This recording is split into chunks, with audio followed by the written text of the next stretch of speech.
Good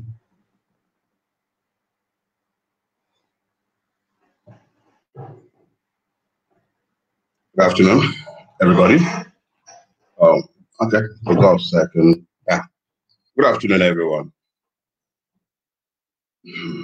My names remain Dele Farotimi. This is the last in the series, and today is actually intended to deal with questions, to offer answers as best as I can, and to also allow you, perhaps, to ask further questions. A discourse such as this one that was initiated 2 weeks ago, this is the second week now, is dependent on an exchange of ideas. Me perhaps purging myself of my ignorance, as many have been quick to tell me, and perhaps me learning one or two things from the exchange that we have had, and I have as well. But we must understand that, as with everything human, every relationship, be that business or personal, there are bound to be disagreements. Sometimes even oppressive relationships evolve amongst human beings, within families, even as between husband and wife. But perhaps because I was usually the tiniest boy in my classes all through my school days, at least until I went back to read law, I was compelled by circumstances to learn to reason with those who have opinions or positions contrary to the ones that I have held. And what has happened is, as a result of this, I have learned to believe that there is no situation that cannot be resolved by reason. Yes, I agree that some people are unreasonable, and you really cannot reason with an unreasonable man. But it is my belief that those of us who generally simply want peace with ourselves and our neighbors, be those Yoruba, Igbo, TV, Ibio, Muslim or Christian, whatever they might be, those of us who are, if we look at this set of Nigerians, and I speak of Nigerians only generically, at least we must find a way to identify ourselves, because in truth, as I have explained in the course of the broadcast, we are the only ones without citizenship, and yet we have a country, even though that country is busting us apart at the seams. It's almost broken. It's breaking into little pieces. But this is also not by design. It's because some people have taken concerted efforts to get us into the mess that we are in today. If we are to ever get out of that mess, it would also take concerted effort to get out of that mess. I have dealt extensively and spoke at great length with those who have been boxed into the easy option, which is the lazy option, and I don't mean any offense. The lazy option is to begin to believe that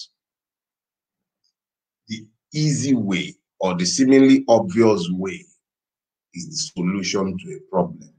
Therein lies the power of the populist, who supplies the simple answers to complex situations. So, yeah, so we break Nigeria. Question is, into how many pieces? What does it look like? The effort it will take to get to the point of having that conversation, why don't we take the same effort to reach out to ourselves across the length and breadth of Nigeria?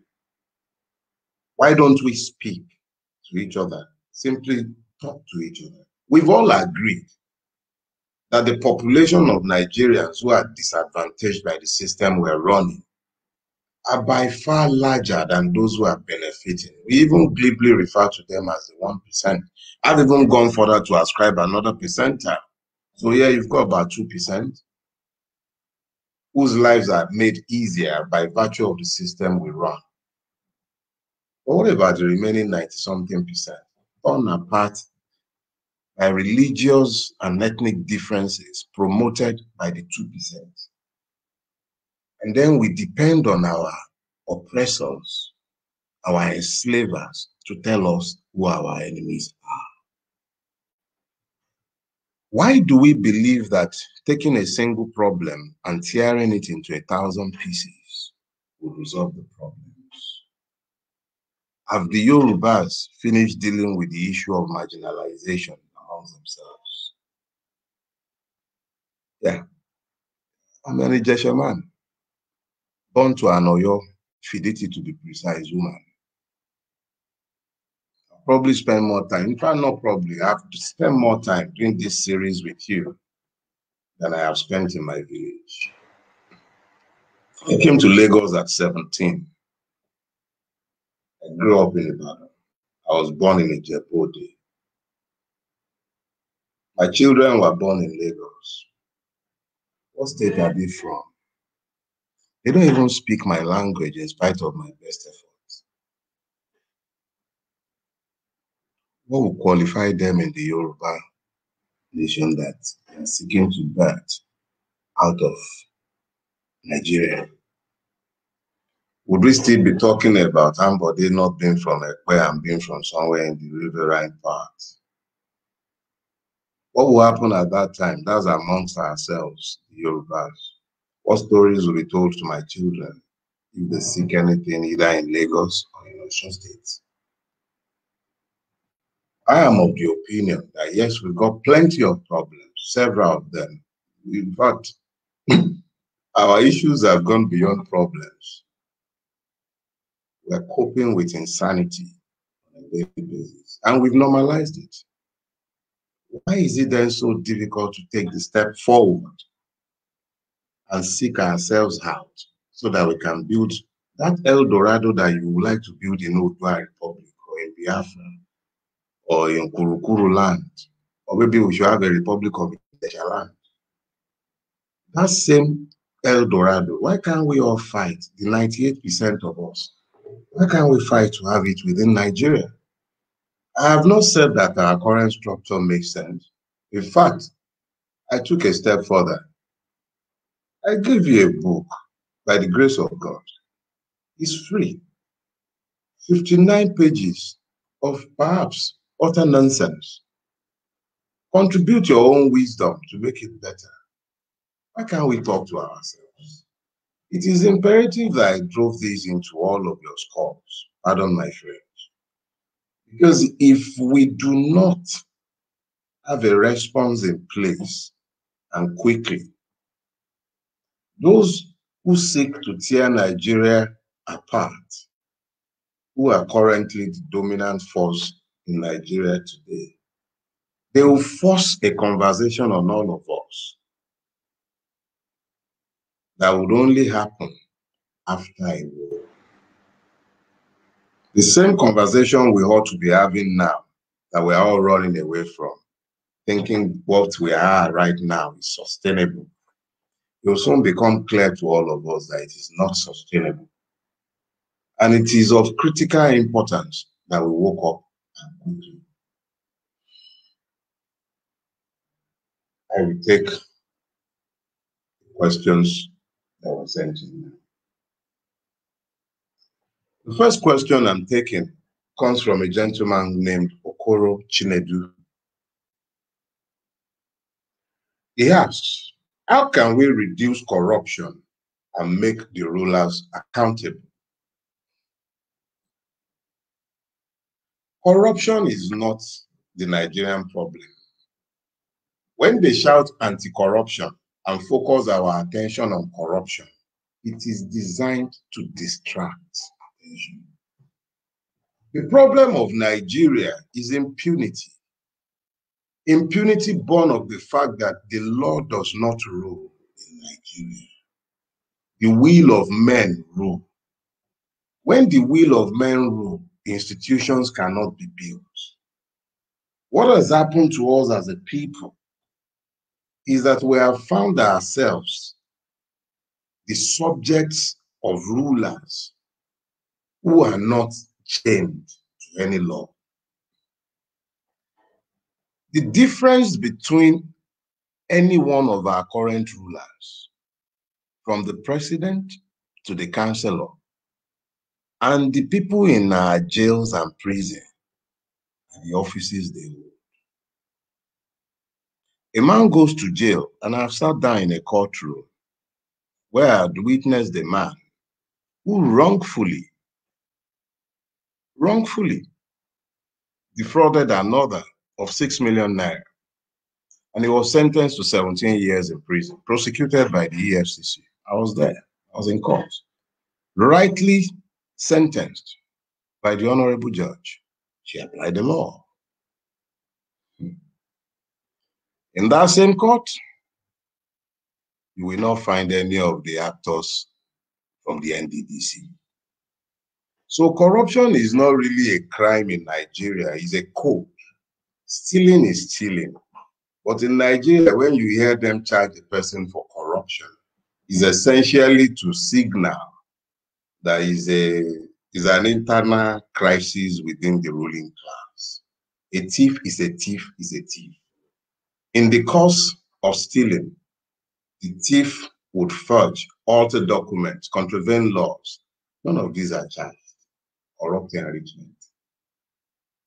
So, corruption is a byword for the class of offenses committed by the ruling class against each other.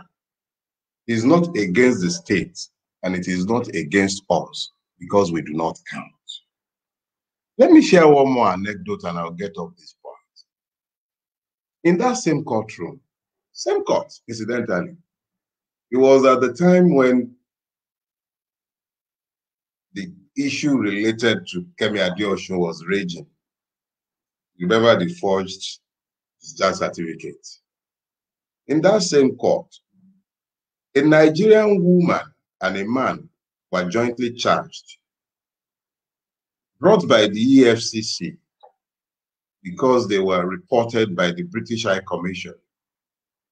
The gentleman in question was the person who forged the bank statement that the woman took to the British High Commission. They were rightfully convicted, sentenced to prison terms. Kemi Adeosun never wrote a police statement. The lady in question was trying to run away from the insanity of our space. Nobody has put it quite as graphically as Sheung did in recent time when he said nobody migrates from Nigeria anymore. They were merely escaping. She was trying to escape. Yeah. So she had somebody provide her a bank statement, which she didn't have, because if she had one, she wouldn't be trying to get out. She forged a document. Some crossed the Sahara, some crossed Mediterranean, some died, several died, some get out.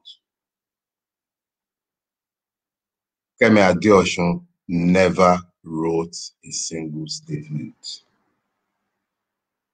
She too, the one that was communication minister, he never served it there. And yet, he served in the same cabinet. So get it clear. When they talk about corruption, those are the class of offenses committed by people above the law. So let's take the next one. Is Mr. Oh, sorry, I didn't take the concluding part. To make them accountable, make the law rule, change our governance systems. Let justice flourish in Nigeria. Let everybody be equal before the law. My people have a saying. They say, or shall we say, the same law that catches the woman that has, I don't know what our Muslim brothers call it, but the totality of the burqa, should catch the masquerade. You can't see both of them. But in Nigeria, the law does not even get the chance to try a member of our ruling class. And when that happens, it's because he has offended somebody in their class or offended the system. So it is because our system is designed to allow some people to be above the law. That is why they are talking corruption. There is no corruption. Change, in fact, the moment you use rulers, you've already, even in your question, make rulers accountable. Leaders are accountable. Rulers are never accountable. Rulers are the sovereign. They are above the ruled. Leaders are at the same level, but they are in front. We don't have leaders. We have rulers. They are necessarily above the law. If they were not, I struggle to think of anyone that has ruled us in the last 54 years who shouldn't be hung, quartered, and fed to pigs. So it's our system, is not us, and it will not change. Impunity must rule when we lack leaders, lack citizens, and the law does not rule. I hope I've dealt with that. Thank you. Now, a certain gentleman, Mr. Babatunde Ojo, he asks, is a new Nigeria possible without a violent revolution? And how can we achieve anything when there is a language barrier? Those are actually two questions rolled into one. He says, is a new Nigeria possible without a violent revolution? The second part is, how can we achieve anything when there is a language barrier? Good. See, I've, in my opening statement, tried to explain the way I seek to tackle life's issues. There are always going to be disagreements. Always. It's complete. Even with the best of intentions, there would be disagreements. And when there are disagreements, it has also always been my own view. And perhaps because I don't view arguments as quarrels, arguments, I believe, are meant to sharpen our wits, focus our thinking, and help us to arrive at the logical conclusion that makes sense for everybody. So the more heated the argument I'm involved in, the happier I am. I have no problem arguing with anybody. So I have reasoned out that seeking to break Nigeria as an entity, which is the easy solution, after, like I have said and admitted openly, I have headed an organization before, and it wasn't when I was a baby. I was in the law school. It was called Binukonu. We were a group of Nigerian patriots who became disenchanted with the way Nigeria was, and we were Yorubas. And one of the options we were willing to explore and accept was a breakup of Nigeria. We felt ourselves aggrieved, rightly so. But as I have grown up and as I have evolved, and I dealt with this earlier today with another gentleman, what I have found is that it is one thing for me to be handed a reality. It is another thing for me to accept that reality or to create another reality. A non-violent revolution is possible in Nigeria, but it is not easy. It involves more of us doing what I am doing, talking to each other. I'll share an experience. Back when I was in Okokomaiko, when I went to read law, it was at the peak of the June 12 struggle. This must have been in 1994, before Abacha took over. And anyone who was old enough in Lagos in those days will tell you that no policeman or army soldier would dare to demand to be taken in the bus as a staff. Everybody paid.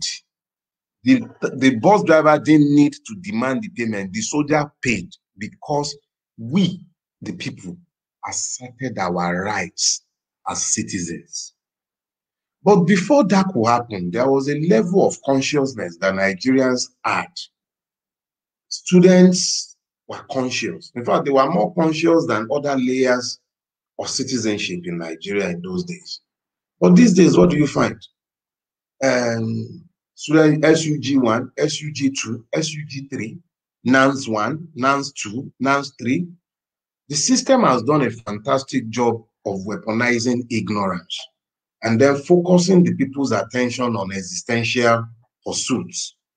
So when somebody is chasing money constantly, trying to survive constantly, seeking to just live from day to day, chances are that they are not going to be focused on the task of being better. They are just constantly focused on surviving. So what has happened is that in the last 20, like, let's just say like the last, immediately we bought the illusion of a transition to civilian rule, not realizing that what had happened to us was that we were already being given a feudalized democracy. We didn't recognize it. Those who should know were too focused on gaining power than on dealing with the core issue of what kind of civilian rule were we transiting to. The worst of the military constitutions is the 1999 constitution. But let me not derail. Here is the thing that has now happened. Because the people have become disconnected from the struggle for their own liberation. In fact, most of the commentators that never recognized that we are actually meant to be pursuing our liberation, they've wrongly couched it as a pro-democracy pursuit. So what then happened is that with this disconnect, the rulers now created further divisions within an already divided country. Within the last 21 years, we have Boko Haram, Fulani herdsmen, murderous ones. In the last 21 years, the Niger Delta has become even worse than it was before the civilian rule began. In the last 21 years, Southern Kaduna has become a killing field. Jos Plateau has become a mountain of blood. Everywhere in Nigeria has become almost completely insecure in the last 21 years. And you know, the amazing part of the whole thing is that in the last 21 years, no part of Nigeria has been ruled by a non-indigenous of that part. If they are, okay, maybe Lagos, where you people are always arguing that the president is not a Lagosian, maybe Lagos. But other than that, everybody has been ruled by a son of the soil. Yes, son of the soil. All the way from Abia, where the Kalu clan have colonized the state. They are your emirs. That's the royal family. Come to Lagos. Look at us. Drive around this town, painted sepulchre. But the people are disconnected. The people who should be demanding better governance, better result from the rulers, they are busy fighting themselves. The person you are fighting looks more like you than the person encouraging you to fight him. The commonality of our afflictions have become lost on us. So yes, a non-violent revolution is possible in Nigeria. And it goes to the issue of language you're talking about, because language is not necessarily about linguistics. It's about commonality. The language of the poor and suffering are the same. Ebing Pami, I am hungry. I don't know how the Igbo will say it. I don't know how the Ijoma will say it. I don't know how the Benin man will say it. But hunger is a universal language, and it is all over Nigeria. Yepa! Lamentations and mourning is all over Nigeria. It's common to all of us. We're all suffering. There is no, look, the president's home state, his hometown, bandits are taking over the place. And that is the general that was supposed to save all of us. Come on. We already speak a common language. 98% of us speak a common language. But we are allowing ourselves to be distracted. These distractions takes our attention away from the commonality of our afflictions and the need to speak together as one. Look,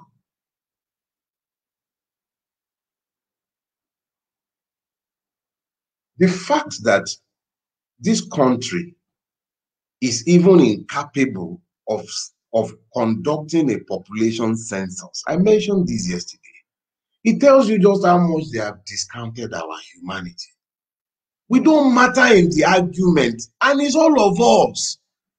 So why can't we move beyond our primitive? Yes, there are differences. Some of them are valid, but it should be clear to us by now that there are more things that bind us together. There is no part of Nigeria with a functional educational system. There is no part of Nigeria with a functional healthcare delivery system. There is no part with security. There is no part with electricity that is functional. Water system. No part. So all of us are already tied up in this mess. But when we fail to focus on what should be obvious to us, they do not need to account to us. Imagine if we were all united in demanding that things must change. How safe do you think our rulers become? Their safety is in our division. The continuance of this evil system is in our division. The survival of this evil is in our division. I said the other day, I am aware that some of these rulers fund secessionist agitations. Let me be clear. Not all secessionist agitations are funded by our evil rulers. Some are genuine gentlemen and ladies who just grew tired of the Nigerian situation. I was once one of them. So I'm not tarring everybody with the same brush, but let's use our brains. Who profits by our divisions?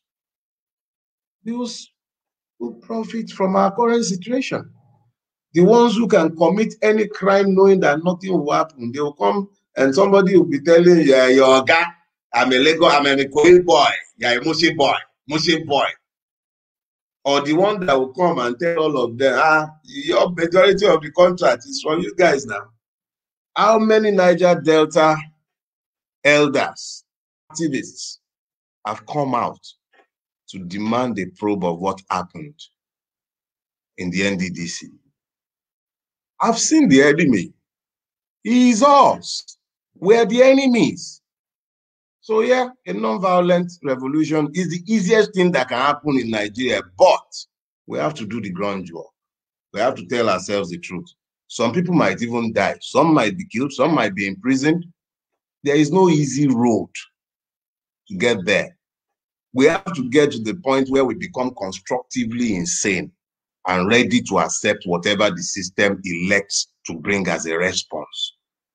Those are the duties we owe our children. It is their own duty to decide how they want to be remembered in history, whether they want to be remembered as the ones, maybe they want to be the Ceausescus. History is replete with them. It's fine. You know, the funny thing in Nigeria, that they were well stocked for villains. But this is the moment when men and women can write their names in marble. Stand up. 98% of us share a common affliction. Can't you get it into your head that if we speak to ourselves across these phony walls, religious, what religion, for heaven's sake? The North Koreans, the Chinese, they've got no religion. Your religiosity so vacuous that you can't even see how you aid them in enslaving you. Pastor's son needs a job because he's Excellency, báwo ni, ẹ pẹ̀lẹ́, ẹ kújọ́ mẹ́ta, yes, you are doing a wonderful job. Yes. Ọmọ yín ni, ẹ rántí, yes, they're from London. Yes.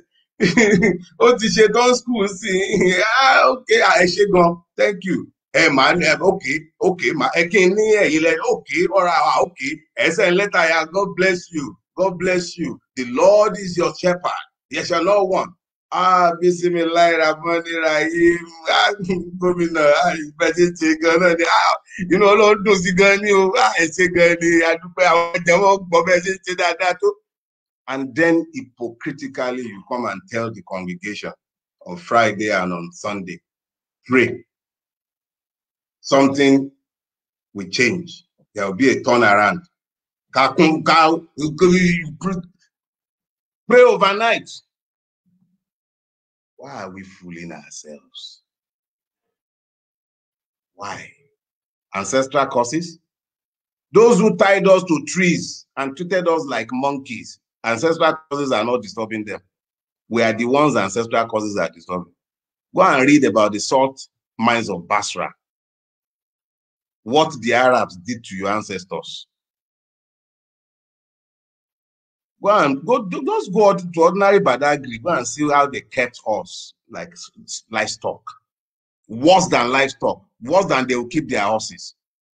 And then they brought you religions that have entered your head that you can't think anymore. So yes, non-violence is possible, but we speak to each other and stop allowing ourselves to be stupidly divided. Thank you.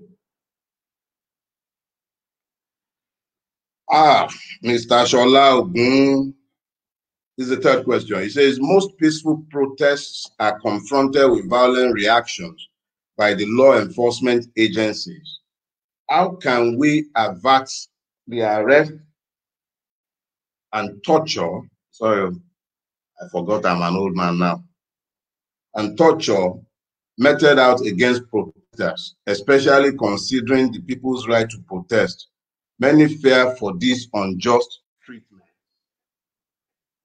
That's the first question. What steps are the human rights lawyers taking to ensure that those being arrested and detained by the government are detained? Okay, I'll deal with those two first. I've dealt partly with the issue relating to the treatment of non-violent protesters, but it bears coming back to because you have mentioned that you've mentioned the role of the law enforcement agencies. I am actually of the opinion that those of us who have sought to change Nigeria, we've sought to do so thinking we could somehow revolt on a people's behalf. No, we can't revolt on people's behalf. We can only educate the people so that they see the need to change their reality. The ills that takes protesters out to the streets is as common to the person protesting as it is to the law enforcement officer who is on the street. Question is this: is the law enforcement officer actually enforcing the law when he begins to attack peaceful protesters? No, he is not. Does the law enforcement officer understand the connection between what the protesters are demanding and his own pitiful reality? No, he does not. So just as we fail to speak to ourselves across the lines that we have allowed to divide us, we have also failed, by extension, to connect members of the law enforcement agencies to the struggle that led the people out onto the street in protest. If the policeman is worried that his own son or daughter or wife or brother is in the crowd of protesters, he will think twice about firing. That is one. The second thing is this: how much mobilization had been done before you put the word out demanding that people should come onto the street to protest? What other forms of protest had been used to build up the solidarity? What sort of protest? What else have you tried before you began to march on the street? Is it out of the ordinary, or is there something wrong in a situation where we mobilized ourselves and said, okay, for instance, there's a chapter in my book called The Astute Revolution. There was where I explained how I began to use my ear to protest. Obasanjo was looking for his stupid third term, which landed us in today's mess, by the way, because if he had a succession plan, as silly as the man might be, he wouldn't have made the errors that he made. He didn't have a succession plan. So when he was playing his game, I that used to be completely bald-headed, I said if he didn't leave, I wasn't going to touch my head. So for 3 years, I did not visit a Baba. That was a protest. It was in my own small corner of the world. Protest in your own way. But when you now organize it, and all of you are doing it, and I'm not suggesting that everybody should wait until their hair grow before people will know they are protesting. How about we wear our shirts in a particular way on one day? How about everybody wear black on a particular day in protest of our situation? How about we talk to each other weeks ahead and say, you know what, on so and so day, let everybody stay at home. Just in symbolic protest. Where is the organized labor at this point? If the organized labor is equally mobilized and seen to be convinced of the need for a turnaround, and they all go on strike, who is going to run it? The 1%? It doesn't have to be violent. The mobilization stage will be rough. It will be tough. It's unusual. The people's consciousness is practically dead. We've got to reawaken it. It took a Yele refusing to be sane to awaken the like of us, because we were busy speaking Dogon Trench. We didn't even see the need. We thought something could be done by engaging the system. It took a Yele. So maybe it will take stupid men like me and you speaking their own truth to awaken others. You have friends in the police, talk to them. You have friends in the army, speak to them. Let them see the commonality of our afflictions. The people bearing the harms are not Ghanaians, they are Nigerians. Their children, they attend the same schools as your children. They go to the same hospitals. COVID killed their friends and family as well. They got no relief. They are the ones dying on the battlefield of the stupid wars that our rulers are causing up and down the place. They are the ones dying. So they suffer as much as you and I. It is up to us to connect them to the struggle. It is up to us. You can't expect that. How many people am I going to speak with? How many? I can only reach so many of you, so I'm speaking with you online. What about Taju, your organizer? Who is speaking to him? Only your Telongo. Who is speaking to them? You expect me to be the one that speaks to everybody, and yet our salvation lies in preaching the gospel of non-violence to everybody and connecting them to the purpose. Because the time will come very soon. However much you might run away from it, if we do not do something and very quickly, it might just be too late for all of us. So, Shola, non-violent revolution is also dependent on how much mobilization we do. The response of the armed forces and the police will also, to a very large extent, depend on our capacity to connect them to the reality that what we seek is also for them. It's not a one-man show. It's all of us. They are the ones who die in the battlefields. We sometimes will become collateral damages, but it is their own duty to lay their lives on the line. It is up to us to connect them. When we connect them, our rulers are the ones who are afraid, because our brothers and sisters are the ones holding the guns next to them.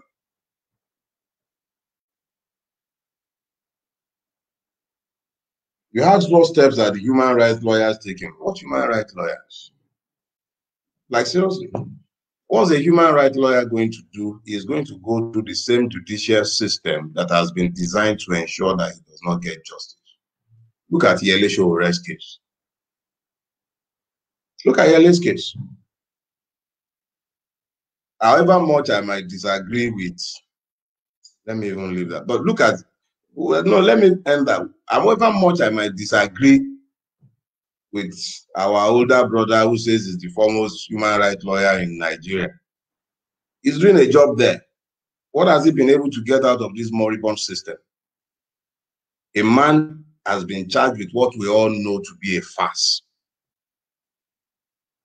They are releasing Boko Haram terrorists, but the Elesho cannot leave Abuja.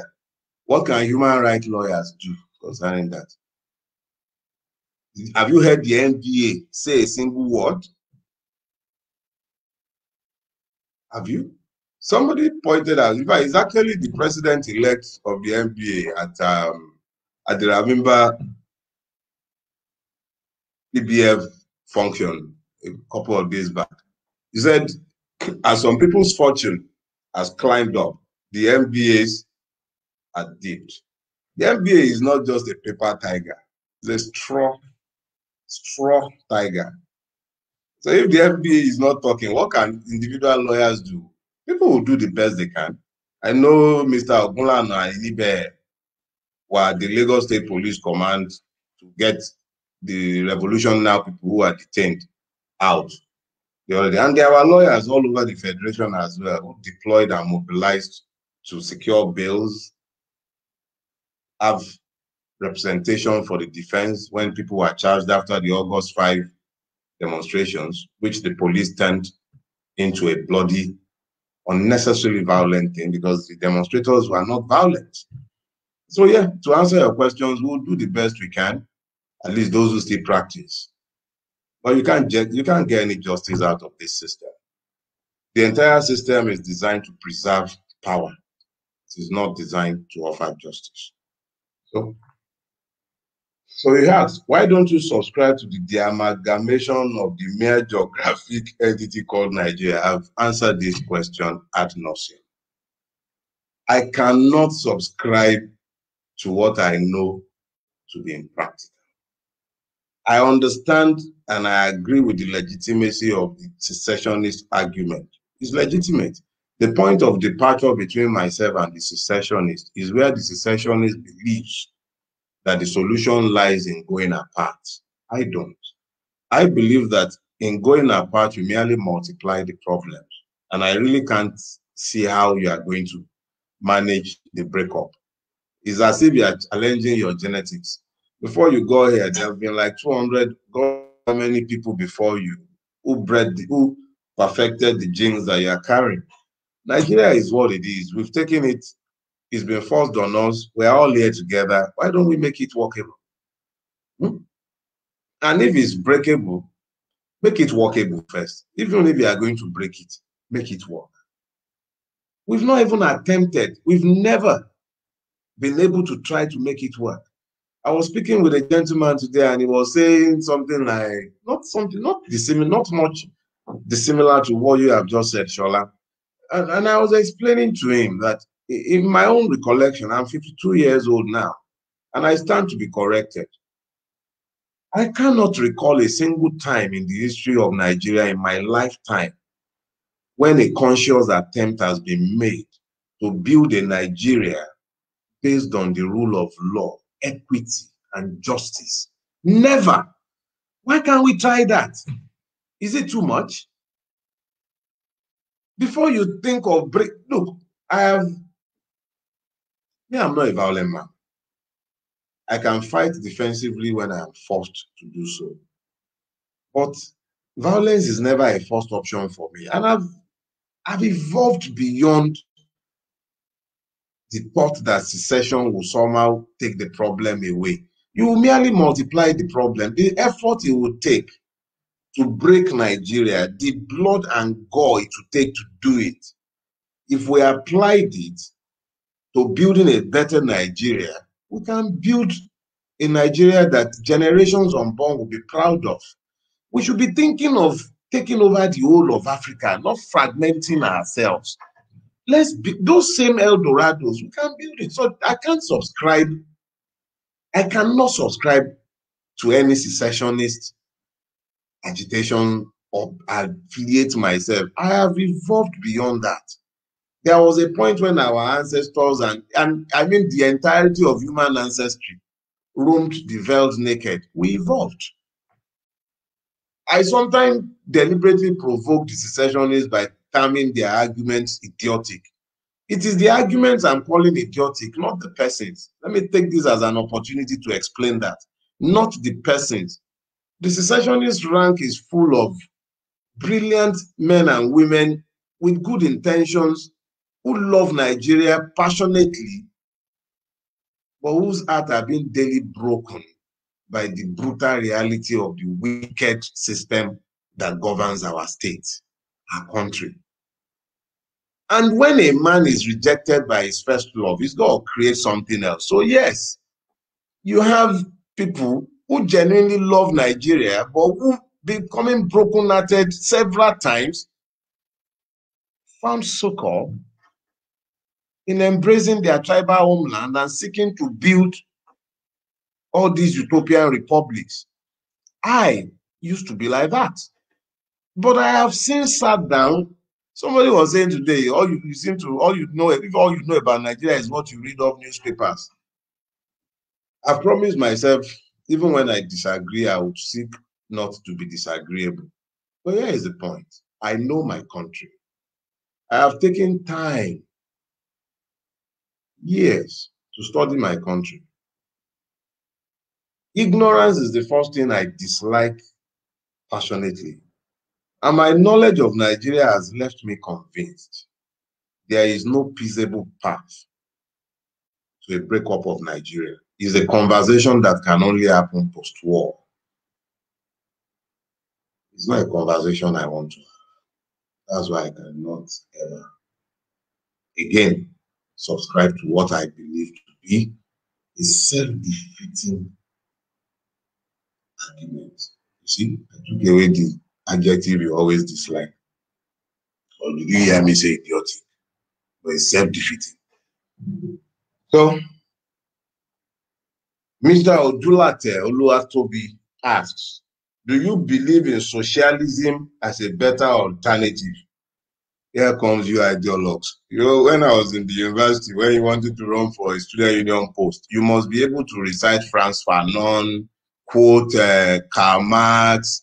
I have a friend, Modiu, well done. Modiu loves sending me literatures by one socialist thinker or the other. I'm not an ideologue. If anything, I'm probably a capitalist, if anything.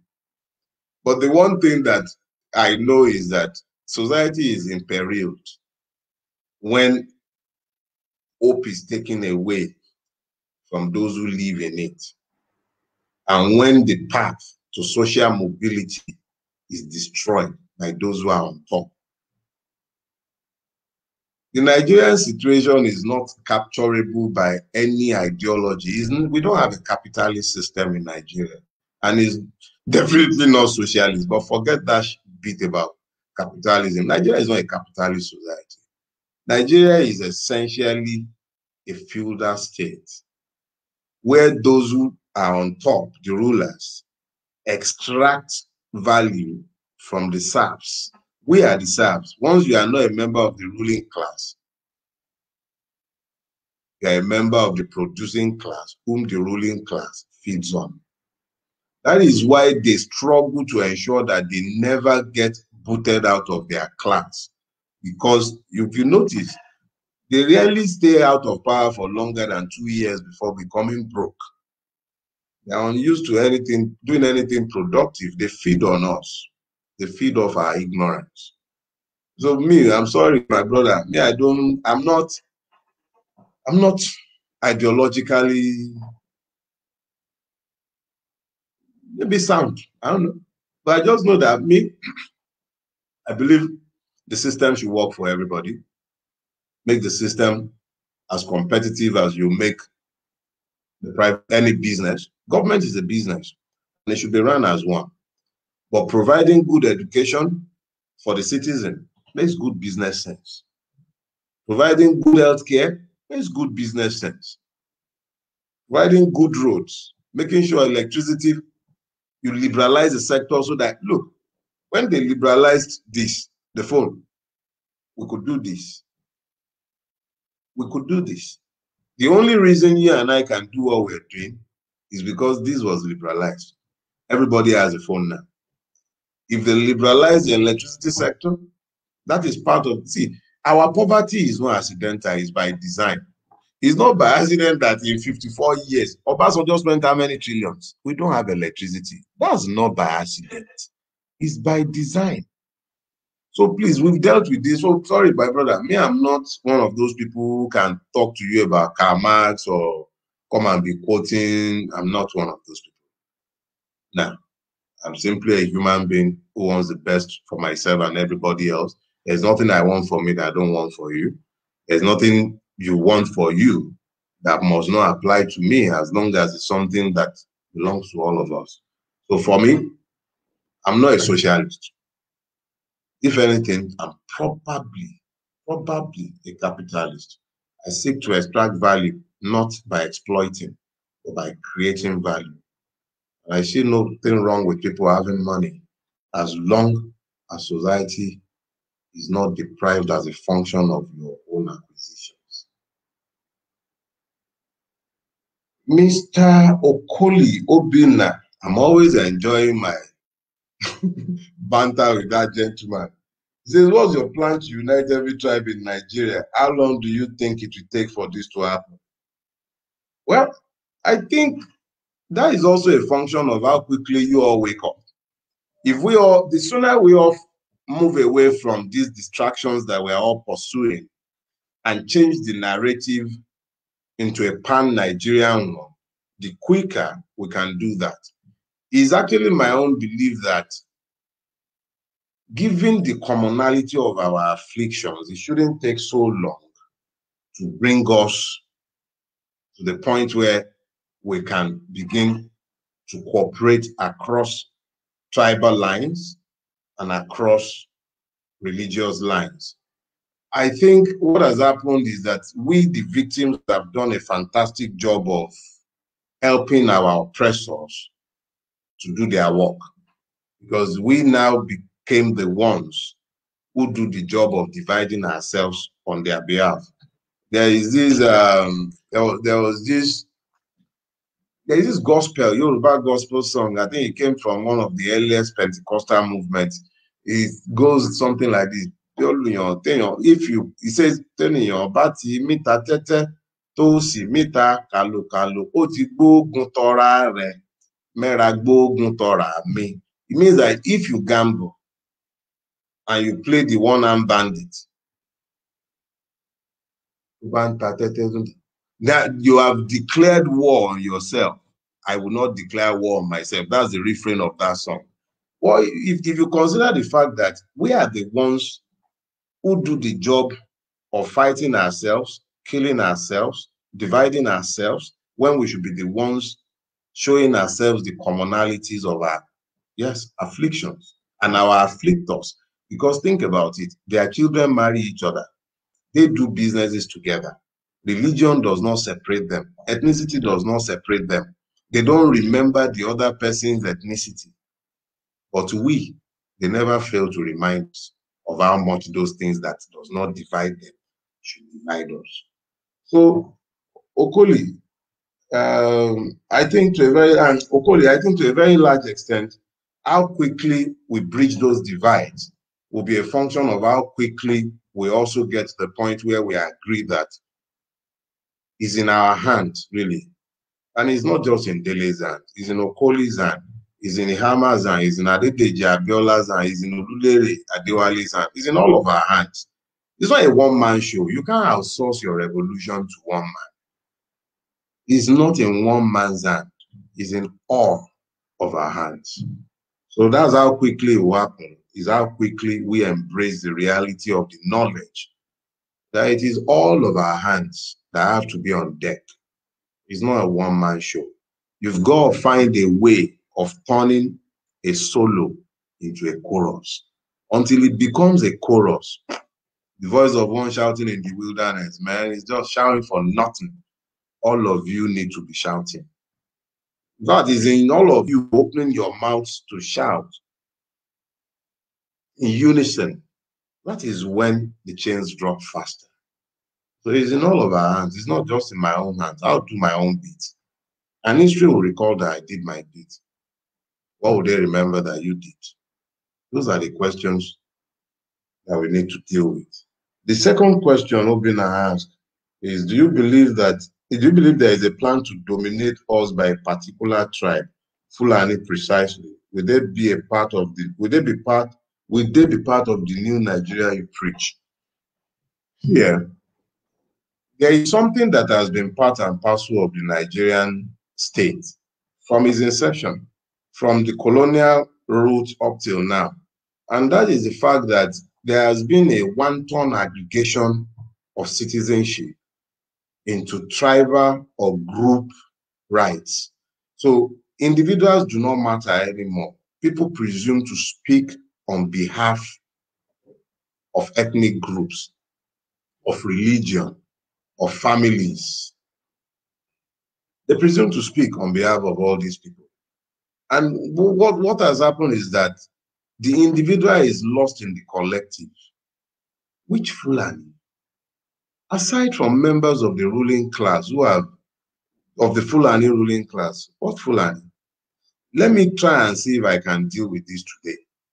And I really don't have that much time anymore, but it is such an important question that I'll try to deal with. You must understand that I tried doing this yesterday and I'm not too sure I dealt well with it. I was trying to explain the correlation between the character of a state and the character of the hegemony that rules the state or shapes the state. America grew out of what is known as the WASP tradition.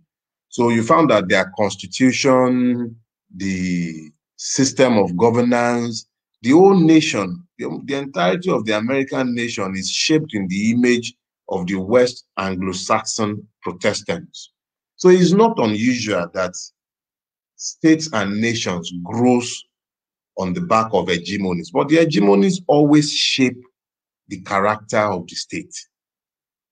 Unfortunately for Nigeria, what has shaped the character of the Nigerian state are exploitative intentions. The British created Nigeria for their pleasure. And when they were leaving, and even whilst they were here, they governed with partners. Those partners were essentially the rulers. And the easiest of the rulers to work with, because of the presence of an existing structure, were the Fulanis, who were ruling vast part of what we blithely call the North.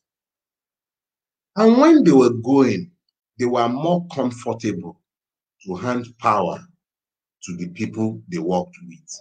And it wasn't just in the North. All over Nigeria, to a very large extent, the British had created a class to whom they handed power over to. With the aggregation of rights of citizenship, as we have talked already, you found that individual voices became lost in the cacophony of noises.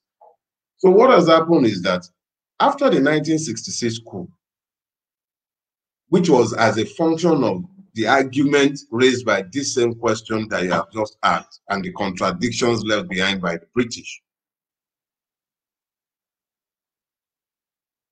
the most conservative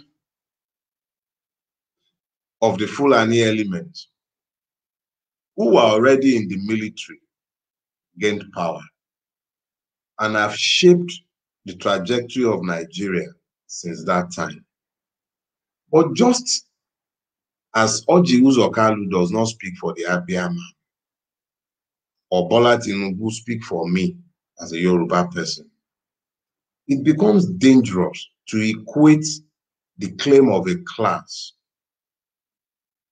as the voice of an entire tribe or race. When you say Hausa Fulani, we must be careful to understand that the Fulfude is the language of the Fulani, and Hausa is the language of a lot of people who are not only Hausas. It is important to isolate those who do not want what the rest of us want. But those are not tribes, those are persons. How many Fulani men have you heard coming to say that I don't want a better Nigeria? How many of them would refuse better schools for their children, better hospitals? It is my own fervent belief that people have claimed power on behalf of tribes. But the Fulani hegemony that shaped Nigeria is feudalistic in its roots, in its reflexes, and in its manifestations. The entirety of its systems and culture is feudalistic in nature. That feudalistic hegemony has shaped Nigeria, and today, what you have is that, yes, it started with the Fulani, but the emirate system has swept across the length and breadth of Nigeria. The Emir of Lagos is not Fulani. The Emir of Ogun State is not Fulani. The Emir of Abia State is not Fulani. There are no emirs from Fulani land outside of Fulani land. The entire southern part of Nigeria are ruled by sons of the soil. I've mentioned these already. So yes, there is home in this Nigeria for everyone, as long as they are happy to live at peace with everyone else. And it's not about tribe. Hegemonies rule nations. The characters of the hegemony shapes the character of the nation. The Fulanis are feudalistic. The hegemony has control of Nigeria, and that hegemony has shaped Nigeria. And that hegemony, with its feudal system, has permeated every sector of Nigeria, and every part is everywhere. So yeah, just like the WASP hegemony shaped America, the English hegemony shaped Britain. The Fulani hegemony has shaped Nigeria. Those are the realities of our history. But it doesn't have to be where it ends. There are good things there as well. We must be able to find it. But it is up to us to change that narrative. I've spent over an hour already. I see that I still have several questions. I'll do my best so that I can close by 10 after 1. I'll do my best to just run through these quickly because I've gone way beyond the time that I plan to stay. I guess I like the sound of my voice.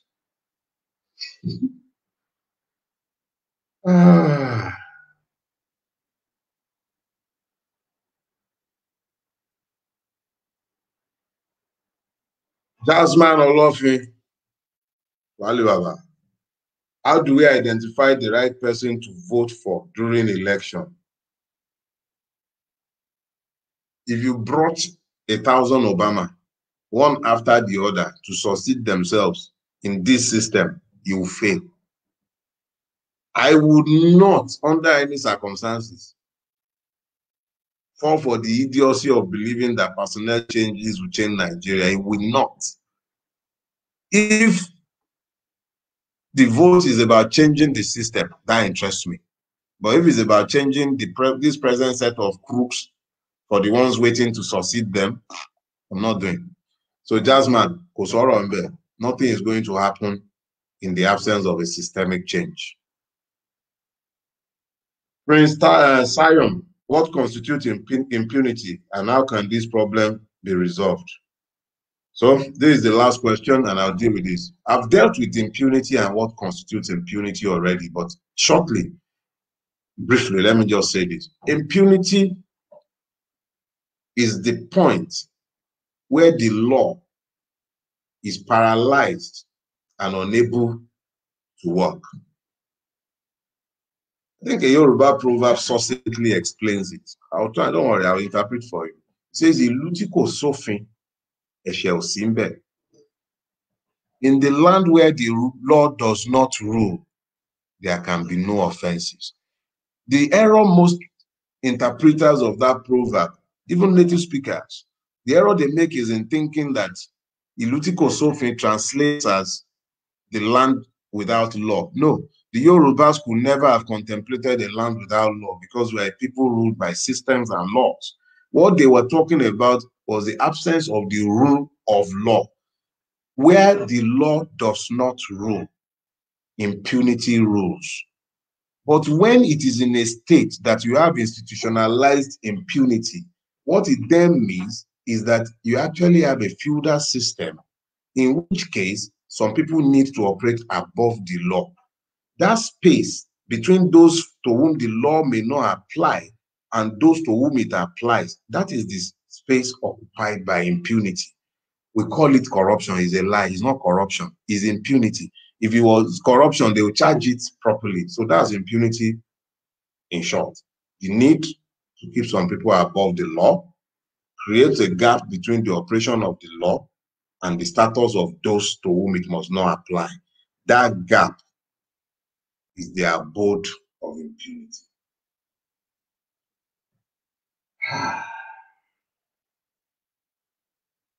So, ladies, gentlemen, I opened my mouth, or at least I typed it. I said, give me 2 weeks. I said, give me 10% of Nigerian youth. Yeah, give me 10% of Nigerian youth currently distracted by Big Brother Nigeria, and I'll cause a youth quake. I didn't even get 0.0000001% of them. The Nigerian state has had several years, decades, to perfect its distractions. Those who should be out on the street crying and bemoaning their future that are being willfully destroyed by a rapacious band of crooks. They are glued to Big Brother Nigeria right now. They are in betting shops, spaced out on one psychotic substance or the other.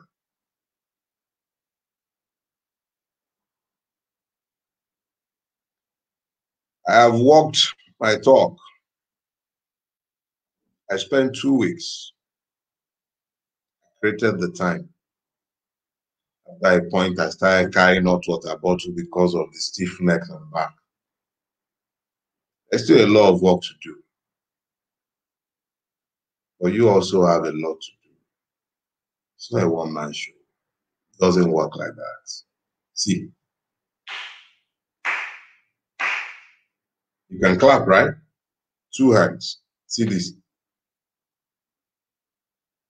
You hear nothing because it takes 2 to tango. I've done my part. What are you going to do?